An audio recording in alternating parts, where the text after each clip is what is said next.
Hello केम छो बधा मजामां? बधाने मारा जय श्री कृष्ण। આજે આપણે એક ફરીથી મુખવાસની રેસીપી લઈ આવ્યા છીએ।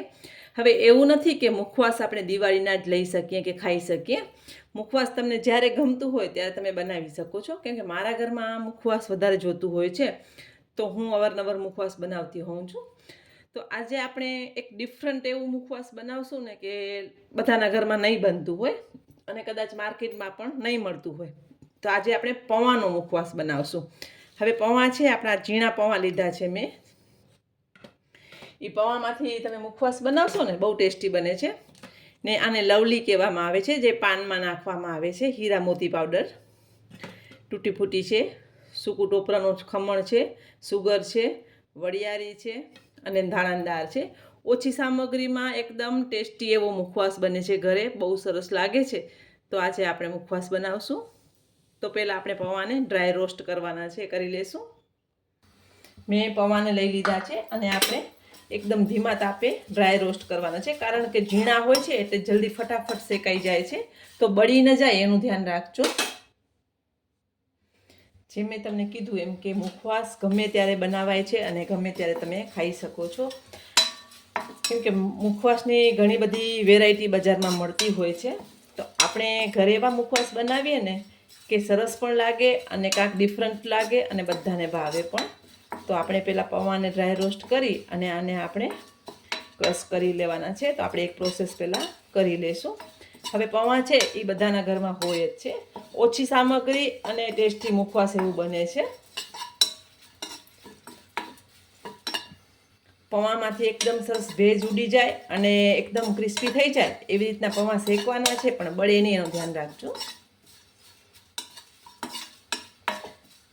તમે જોઈ શકો છો મારા પૌવા શેકાવા લાગ્યા છે, તમને ખ્યાલ આવી જ જશે કે પૌવા શેકાઈ ગયા છે।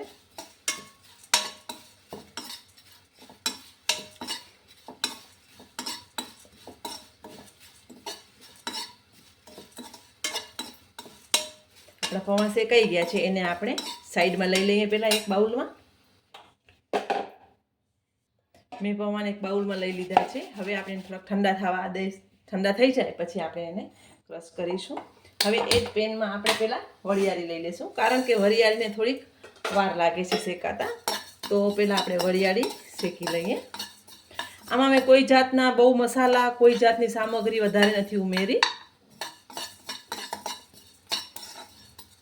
તમને આમાં ઉમેરવું હોય તો તમે મગજતરીના બી ઉમેરી શકો છો, પમ્પકિન સીડ છે કે સનફ્લાવર સીડ ઉમેરી શકો છો, પણ હું અત્યારે નથી ઉમેરતી। આપણી વરિયાળી સરસ શેકાવા લાગી છે।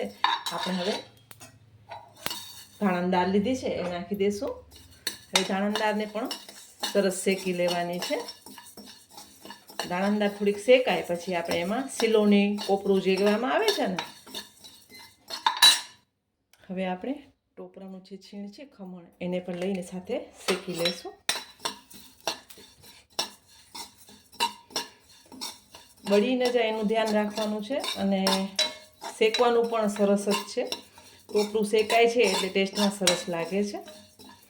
સાથે આપણે તૂટી ફૂટી લઈ લઈશું। તૂટી ફૂટી જો તમારે ફ્રીજમાં પડી હોય તો એને પહેલેથી બહાર કાઢી લેવાની છે, નકર આપણું બધું મુખવાસ છે એ સોફ્ટ થઈ જશે, એની ક્રન્ચીનેસ નહીં રહે। તો આપણે સરસ શેકાઈ જાય ત્યાં સુધી શેકી લઈશું। તો આપણું ધાણાદાળ, વરિયાળી, ટોપરું બધું સરસ શેકાઈ ગયું છે, એને આપણે સાઈડમાં લઈ લઈશું।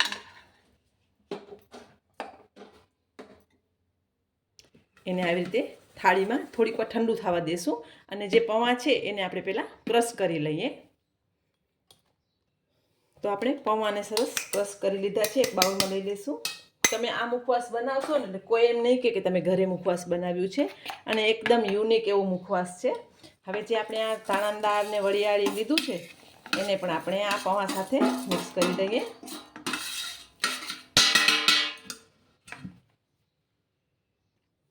હવે એમાં જે આપણે આ સુગંધ લીધી છે ને એ હું તમને બતાવું છું। હીરા મોતી પાવડર જે કહેવામાં આવે છે અને સુગંધ કહેવામાં આવે છે, લવલી જે કહે છે, ઘણી જગ્યાએ અલગ અલગ નામ હોય છે। આનાથી પાનમાં સરસ ટેસ્ટ આવતું હોય છે, તો આપણે આમાં પણ ઉમેરશું તો એકદમ સરસ ટેસ્ટ આવશે અને એક નવી જાતનો મુખવાસ તૈયાર થાય છે આપણું। અને 2 થી 3 ચમચી જેટલી આપણે એમાં દળેલી ખાંડ નાખી દઈશું. સરસ મિક્સ કરી લઈએ. એકદમ યુનિક અને ટેસ્ટી એવું મુખવાસ આપણું રેડી થઈ ગયું છે. અને આ મુખવાસ તમારા ઘરે ચોક્કસ બનાવજો. દિવાળીના પણ બનાવજો અને હમણાં પણ બનાવીને તમે સર્વ કરશો. ઘરમાં રોજ રેગ્યુલર પણ આને યુઝ કરી શકો છો. બહુ ટેસ્ટી મુખવાસ બને છે. તો આપણે સર્વ કરી લઈશું. તો તૈયાર છે એવું ટેસ્ટી આપણું પૌંઆનું સરસ મુખવાસ. આને તમે બનાવી અને સ્ટોર પણ કરીને રાખી શકો છો. એકવાર ટ્રાય કરશો તો તમને આઈડિયા આવશે કેવું બને છે.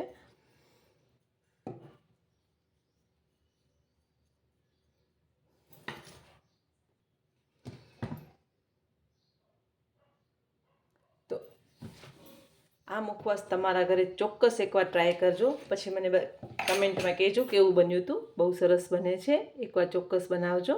બધાને મારા જય માતાજી.